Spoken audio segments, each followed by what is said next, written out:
Assalamualaikum warahmatullahi wabarakatuh. Sampurasun sadayana. Hidup kumaha daramang. Mugia urang sadaya aya dina panang tayungan Allah Subhanahu wa Ta'ala nya. Amin ya robbal alamin. Tah dinten ayeuna urang diajar sasarengan deui nya ngeunaan materi salajengna nyaeta pangajaran kagenep ngeunaan sosobatan. Waktu seminggun kamari hidup sadaya atos diajarnya ngeunaan dongeng nyaeta bajing jeung sirem. Tah dinten ayeuna mah urang neraskeun deui nya sataacan urang diajar hayu urang sami-sami ngadoa ti payunnya.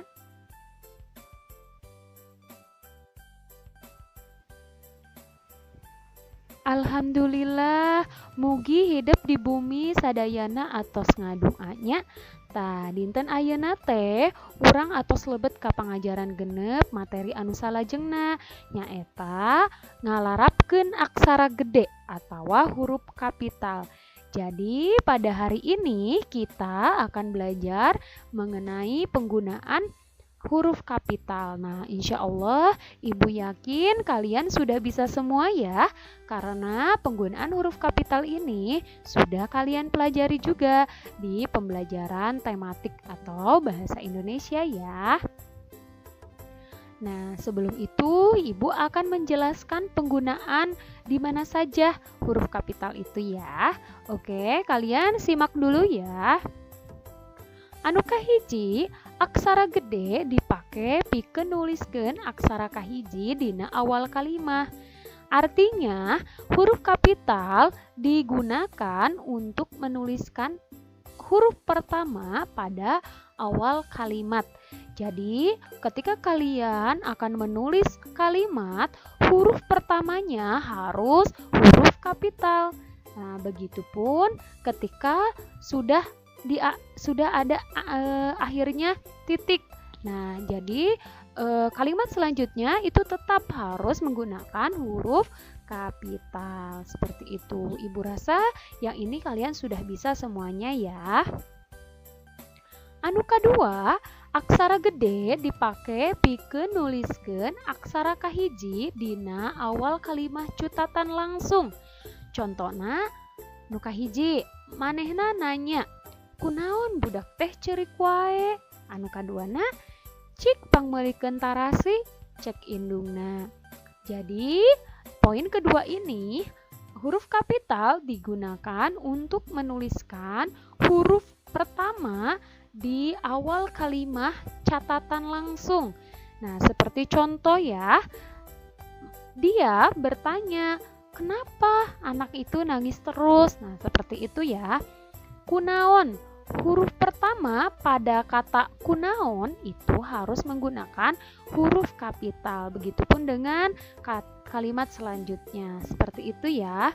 Nah, mudah-mudahan hidup bisa memahaminya. Anu katilu, aksara gede dipake pikeun nuliskeun aksara kahiji kecap anu aya patalina jeung hal-hal keagamaan, kitab suci, jenengan pangeran. Jadi, di sini huruf kapital digunakan untuk menuliskan huruf pertama pada kecap yang berhubungan dengan atau pada kata yang berhubungan dengan hal-hal keagamaan, kitab suci ataupun nama pencipta ya, atau Allah Subhanahu wa Ta'ala. Nah, contohnya misalnya Al-Quran, berarti Al-Quran. Huruf pertama pada kata Al-Quran adalah A ya. A-nya harus ditulis dengan huruf kapital, begitu. Begitupun ketika kalian akan menuliskan misalnya Allah. A-nya pada kata Allah harus huruf kapital juga. Nah, mudah-mudahan semua bisa ya. Poin keempat, aksara gede dipake pikeun nuliskeun aksara kahiji ngaran jalma. Contona Otto Iskandar Dinata. Huruf kahijina nyaeta O. Nya O sareng I janten kedah diserat ku aksara gede. Terus aya Cucu Sumiangsih. C sareng S-na oge kedah ngangge aksara gede. Nah, begitupun yang selanjutnya ya. Nah, jadi huruf kapital juga digunakan untuk menuliskan huruf pertama untuk nama orang atau nama seseorang, begitu ya. Nah, ini beberapa poin penggunaan dari huruf kapital. Mudah-mudahan kalian semua bisa memahami ya. Nah, kita simak poin selanjutnya ya.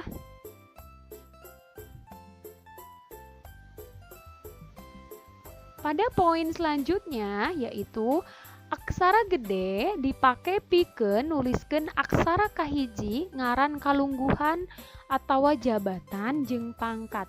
Contona Gubernur Jawa Barat, Bupati Sumedang. Cobi hidup tinggal aksara anu gubernurnya kecap gubernur anu kahijina G na kedah huruf kapital atau aksara gede. Sami sareng Jawa Barat oge huruf anu kahijina kedah huruf kapital. Jadi huruf kapital juga digunakan untuk menuliskan huruf pertama nama jabatan atau nama pangkat, seperti itu ya.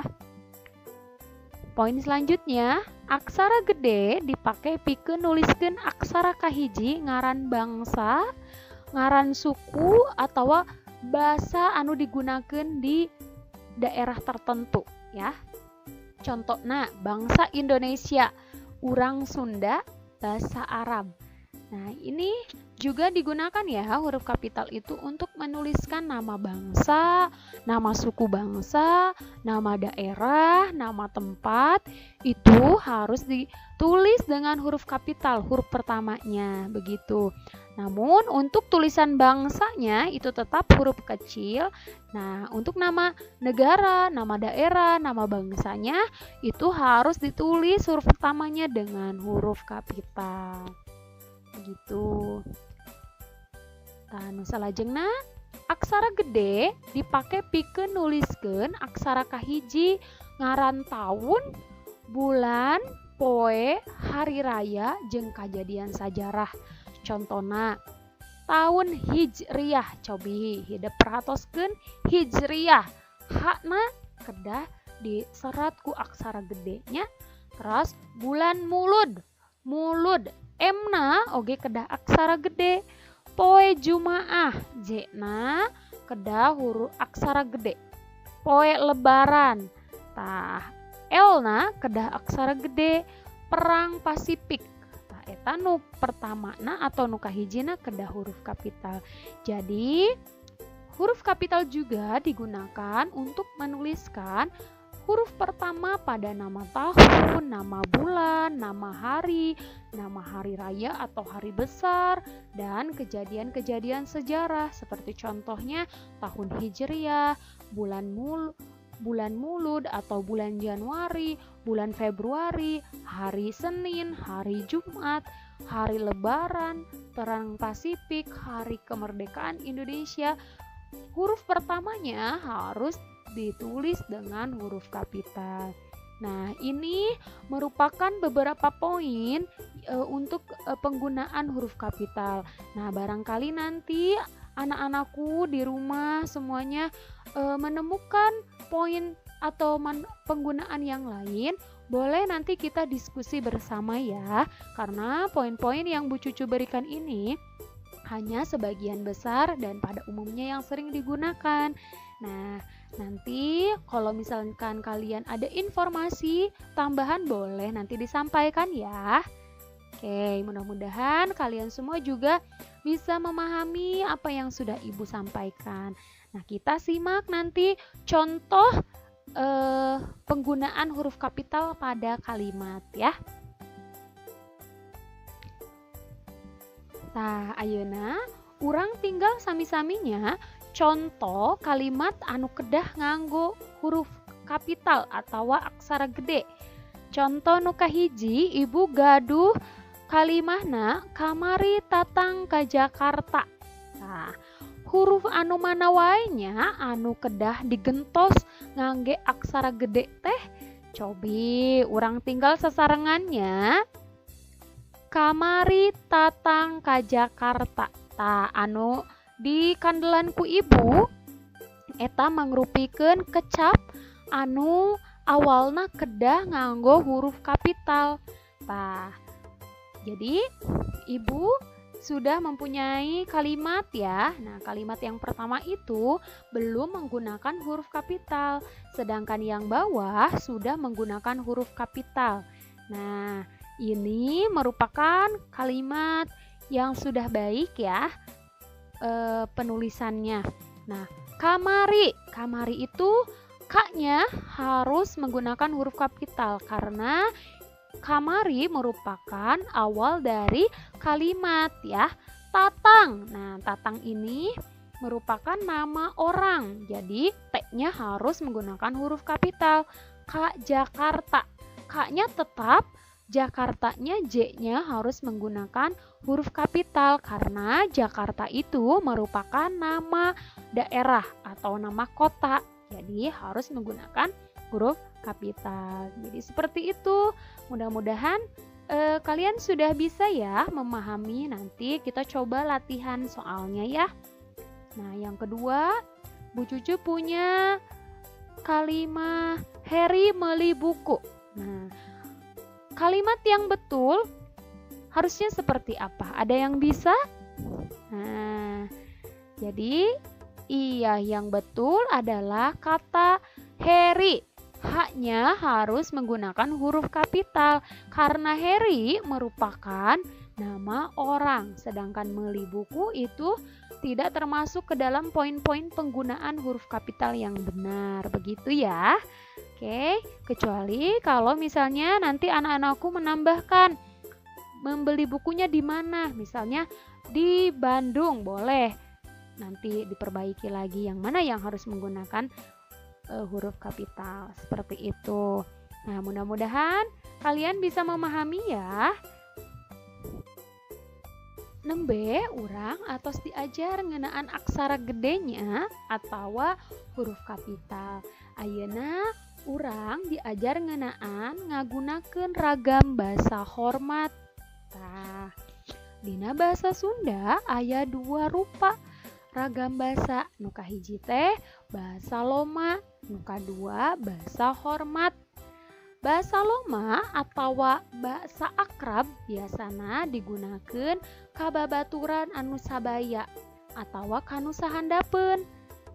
Sedengkeun basa hormat nyaeta bahasa lemes atau bahasa lembut anu biasana digunakeun kanggo kasepuh gitunya, kanggo jalmi anu saluhureun gitu. Jadi hari ini kita akan mempelajari penggunaan ragam bahasa. Jadi dalam bahasa Sunda ada 2 jenis bahasa loma, yaitu bahasa akrab ya untuk teman sebaya.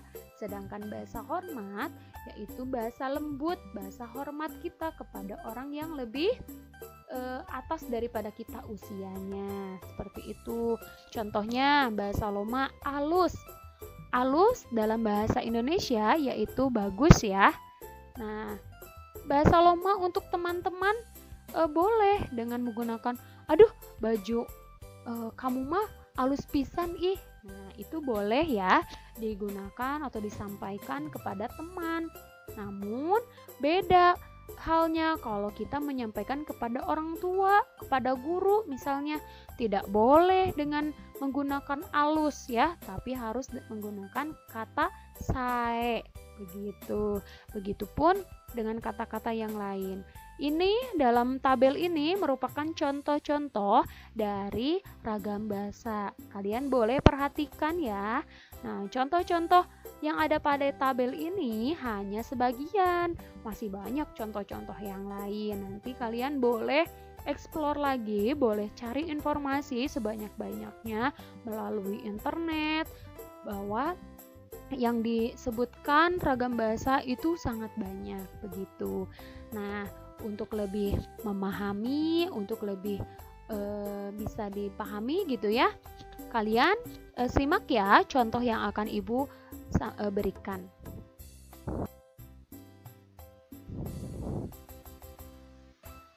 ayeuna urang tinggalnya contoh ngalarapkeun kecap ragam basa kana kalimat. Tadi dina tabel aya sababaranya aya ragam basa loma, aya basa hormat keur diri sorangan atawa keur batur. Nah, kita hari ini akan melihat contoh penggunaan kecap ragam basa melalui kalimat. Nah, di sini Ibu mempunyai kecapnya atau katanya ya. Di sini udah ada balik termasuk ke dalam basa loma, wangsul, basa hormat keur sorangan atau diri sendiri. Lalu basa hormat untuk orang lain yaitu mulih. Kita lihat kalimatnya ya. Kalimat pertama, Ibu mempunyai kuring balik ti masjid. Nah, saya pulang dari masjid gitu, dari masjid ya. Nah, ini biasanya kita sampaikan kepada teman kita atau kepada orang-orang yang sudah akrab dengan kita ya, yang usianya sama atau di bawah kita gitu. Ini tidak boleh kalimat ini disampaikan kepada orang tua karena ini kurang baik atau kurang sopan begitu. Adapun kalimat yang baik yang boleh disampaikan kepada orang tua yaitu yang kedua. Lihat. Abdi wangsul ti masjid. Saya pulang dari masjid. Bahasa Indonesianya tetap sama ya. Hanya ketika penggunaannya dengan bahasa Sunda itu berbeda. Nah, ini yang kedua merupakan kalimat yang baik gitu ya, yang sopan. Yang ketiga, Bapak mulih ti masjid. Nah, ini yang kalimat ketiga ini biasanya bisa digunakan ketika kalian akan bertanya atau memberikan pernyataan yang akan disampaikan kepada orang yang lebih tua dari kita. Seperti itu. Nah, mudah-mudahan kalian semua bisa memahami ya contoh dari kalimat menggunakan ragam bahasa hormat ini. Insya Allah mudah-mudahan ini mudah ya kalau kalian memahami dengan betul-betul. Nanti Ibu ada latihan soalnya yang harus kalian kerjakan. Mudah-mudahan bisa dipahami ya. Oke. Alhamdulillah. Mung sakitu panginten anu tiasa kubu cucu dugikeun hapunten samudaya kalepatan hatur nuhun kana perhatosanana mugia hidup semangat terasnya diajarna di bumi pokona mah jagi kesehatanana semangat billahi taufik wal hidayah wassalamualaikum warahmatullahi wabarakatuh.